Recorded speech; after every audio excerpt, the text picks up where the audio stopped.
Assalamualaikum warahmatullahi wabarakatuh. Perkenalkan, nama saya Muhammad Masjidul Akmal Siddiq dengan NIM 201221178 dari kelas BKI 3C. Di sini saya akan menjelaskan tentang etika sosial terhadap difabel netra, analisis semantik Al-Quran dari kelompok 5. Etika sosial terhadap difabel netra, analisis semantik Al-Quran. Pandangan negatif dan perlakuan diskriminatif terhadap people with disability atau yang biasa disebut penyandang disabilitas tidak terlepas dari definisi yang sudah diterima dan membentuk cara pandang umum terhadap mereka. Beberapa penelitian sebelumnya telah membahas tema difabel dalam Al-Quran. Di antaranya ada M.A.S. Abdul Harlim menulis catatan pendek tentang The Blind of the Quran dalam Journal of Quranic Studies. Hanya saja, catatan singkat ini bukan memahami difabel netra dalam Al-Quran, tetapi membahas proses difabel netra berinteraksi dengan Al-Quran seperti menjadi qori. Penelitian-penelitian tersebut membahas difabel secara umum, namun tidak fokus pada ayat-ayat difabel netra dan tidak mengkaji tema Al-A'ma dalam Al-Quran secara khusus. Adapun kajian Rabi'atul Adawiyah mengkaji secara khusus difabel netra, namun bukan pada konteks melihat maknanya dalam Al-Quran. Selain itu, tulisan-tulisan di atas tidak berangkat dari usaha meretas polemik beberapa ayat Al-Quran yang menggunakan diksi Al-A'ma dan Al-Basir sebagai analogi untuk menggambarkan perbedaan orang yang beriman dan yang tidak beriman. Oleh karena itu, mengkaji tema ini masih relevan dengan dua tujuan, yaitu untuk memahami eksistensi difabel netra sebagai bagian masyarakat sosial dan menjawab tuduhan marginalisasi yang dilakukan Al-Quran terhadap kaum difabel netra. Polemik istilah tunanetra atau difabel netra. Dalam Kamus Besar Bahasa Indonesia atau KBBI, kata tuna berarti tidak sempurna atau tidak memiliki, sedangkan kata netra berarti mata. Tunanetra merupakan kondisi di mana seseorang tidak dapat melihat atau buta. Istilah tunanetra dianggap tidak lagi layak untuk digunakan karena masih memosisikan orang yang mengalami keterbatasan fungsi indera penglihatan sebagai cacat individu. Untuk itulah, istilah difabel netra lebih diutamakan penggunaannya daripada tunanetra dalam tulisan ini. Menggunakan kajian semantik berarti meniscayakan penggalian makna dasar sebuah kata. Dalam metodologi semantik, makna dasar akan mempermudah kerja analitis selanjutnya. Menurut definisi Izutsu, makna dasar sesuatu yang melekat pada kata itu sendiri dan selalu terbawa dimanapun kata itu berada. Pada subbagian ini, kata kunci yang menjadi fokus kajian makna dasar adalah kata Al-A'ma. Kata ini berasal dari kata Al-A'ma. Menurut Ibnu Manzur dalam Lisan Al-Arab, Al-A'ma berarti hilangnya penglihatan secara total atau zahab al-baswar kullihi, atau dalam definisi Al-Zariyi, hilangnya penglihatan kedua mata sekaligus. Kata ini bisa juga diartikan ketidakmampuan untuk melihat kebenaran, seperti dalam ungkapan Arab imra'atura amiyatun an al-sawab, atau artinya perempuan yang buta dari kebenaran. Makna relasional dengan paralel retorik. Makna relasional adalah sesuatu atau makna konotatif yang ditambahkan pada makna asli ketika kata tersebut menempati posisi tertentu pada medan tertentu. Ada beberapa makna munculnya kata al-amanah secara berulang-ulang dalam beberapa ayat dengan makna yang sama, menunjukkan makna-makna tersebut menjadi bagian terpenting dalam membentuk wawasan Al-Quran terhadap kata kunci Al-A'ma.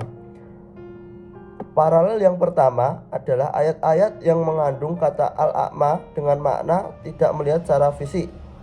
Paralel yang kedua, kumpulan ayat yang menunjukkan pada makna konotatif. Yang ketiga, Al-A'ma yang berarti kegelapan di hari akhir. Yang keempat, Al-A'ma dalam arti kebutuhan dari petunjuk kebenaran. Paralel yang kelima, ancaman bagi yang buta hati. Yang keenam, apresiasi Al-Quran terhadap orang buta secara fisik. Paralel yang ketujuh, perbandingan orang al-a'ma dan al-basir dalam makna konotatif.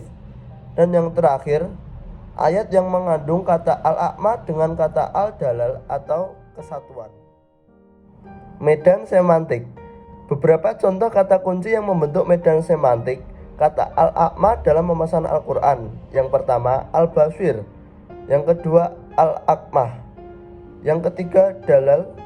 Memasuki yang keempat, huda. Yang kelima, karofu. Yang keenam, amanu. Yang ketujuh, kulub. Yang kedelapan, sum. Yang kesembilan, bukum. Yang kesepuluh, aroj. Yang kesebelas, marid. Dan yang terakhir, zulumat dan nur. Eksistensi difabel netra dalam pemasaran Al-Quran. Kata al-a'ma dalam 33 ayat Al-Quran menunjukkan perhatian khusus sebagai bagian dari wawasan Al-Quran. Makna al-a'ma tidak dapat disamakan dengan istilah difabel netra karena kedua kata ini memiliki makna yang berbeda. Penggunaan al-a'ma dengan makna metafora lebih banyak dibanding makna hakiki.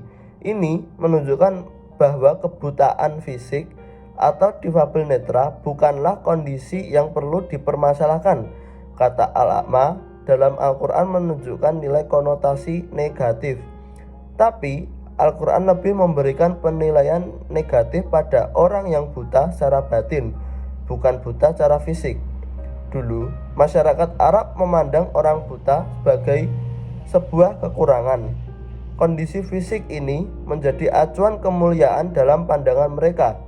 Kemudian, Al-Quran melakukan pembelaan. Penggunaan kata al-a'ma dalam pemasaran Al-Quran tidak hanya sebuah kata biasa, tetapi menjadi konsep penting. Mungkin kurang lebih itu tadi sedikit penjelasan dari etika sosial terhadap difabel netra, analisis semantik Al-Quran dari kelompok 5. Selanjutnya, saya akan menjelaskan tentang studi disabilitas dari kelompok 2. Studi disabilitas. Ahmad Sholeh mengkaji difabel dan Islam yang berkesimpulan bahwa Islam menempatkan difabel dengan non-difabel dalam posisi yang sama. Interrelasi isu disabilitas, konstruksi sosial dan Al-Quran terjalin sangat kuat. Terlebih, Al-Quran sendiri merupakan sumber primer setiap penggalian hukum atau istinbat al-ahkam bagi umat muslim di seluruh belahan dunia. Al-Quran tidak hanya menjadi sumber hukum syariah, tetapi juga sebagai acuan sikap, perilaku, etika, dan estetika dalam kehidupan muslim sehari-hari. Perlu dicatat bahwa mufasir menginterpretasikan Al-Quran sesuai dengan masa, kapasitas keilmuan, visi yang diemban, situasi sosial politik maupun aspek geografis, sehingga perbedaan tersebut dapat terefleksikan ke dalam metode dan corak penafsiran terhadap surat atau ayat yang kemudian menjadi distingsi antar mufasir. Rekam jejak mufasir. Yang pertama, Tafsir Al-Azhar, ditulis oleh tokoh keamanan asal Sumatera yang bernama Haji Abdul Malik Karim Amrullah yang biasa disebut Hamka, yang dilahirkan dari keluarga terpandang pada 16 Februari tahun 1908 di Nagari Sungai Batang, Tanjung Raya, Kabupaten Agam, Provinsi Sumatera Barat, dan meninggal pada 24 Juli tahun 1981 pada usia 73 di Jakarta. Yang kedua, Tafsir Al-Misbah, ditulis oleh Muhammad Quraish Shihab yang merupakan tokoh kelahiran Rapang Sidenreng Rapang di Provinsi Sulawesi Selatan pada 16 Februari tahun 1844. Perbedaan pada kedua mufasir tersebut adalah: yang pertama, Hamka belum pernah menuntaskan pendidikan formal di perguruan tinggi, sedangkan Muhammad Quraish Shihab sebaliknya. Yang kedua, Hamka menulis tafsirnya sebelum isu disabilitas didengungkan di negara Inggris, sedangkan Muhammad Quraish Shihab mulai menulis tafsirnya kurang lebih 23 tahun pasca terjadinya protes UPIAS di Inggris tahun 1976. Tafsir ayat disabilitas. Ayat Al-Quran yang merujuk pada difabel dapat diklasifikasikan menjadi dua, yaitu eksistensial dan substansial. Namun tulisan ini hanya fokus pada beberapa ayat yang secara langsung membahas kelompok difabel, yakni bukan kata kiasan atau perumpamaan. 3 kata yang dipilih adalah surat Al-Baqarah ayat 282, surat An-Nur ayat 61, dan beberapa surat Abasa. Surat Al-Baqarah ayat 282 yang berbunyi, Bismillahirrahmanirrahim. Fa in kana alladhi 'alaihil haqqu safihan aw dha'ifan aw la yastati'u ayyumilla huwa falyumlil waliyuhu bil 'adl. Yang artinya, maka jika orang yang berkewajiban itu seorang safih atau lemah atau tidak sanggup merencanakan, maka hendaklah walinya yang merencanakan dengan adil. Hamka menafsirkan ayat tersebut dengan menggarisbawahi 3 kata, yaitu safih, dhaif, dan tidak sanggup. Hamka menafsirkan bahwa ketiga wali kelompok tersebut berkewajiban untuk menyampaikan rencana atau kesepakatan sebaik mungkin dan harus berlaku adil. Sementara Muhammad Quraisy Shihab memberikan tafsir tanpa mengelompokkan kata kunci sebagaimana pendahulunya. Ia langsung menginterpretasikan kata demi kata. Kedua mufasir memaknai kata safih sebagai ketidakmampuan seseorang mengatur hartanya dengan baik.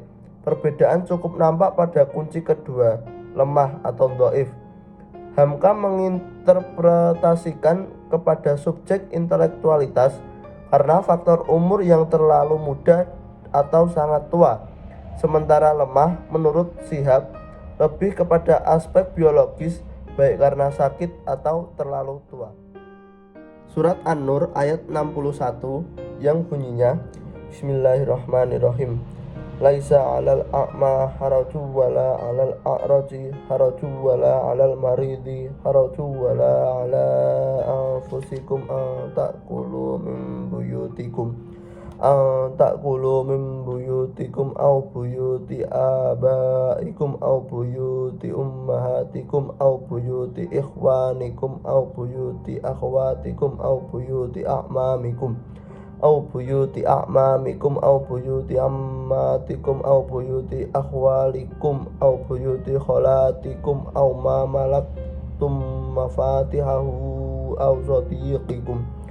Laisa 'alaikum junahun an ta'kulu jami'an aw ashtata fa idza dakhaltum buyutan fasallimu 'ala anfusikum tahiyyatan min 'indillahi mubarakatan thayyibah.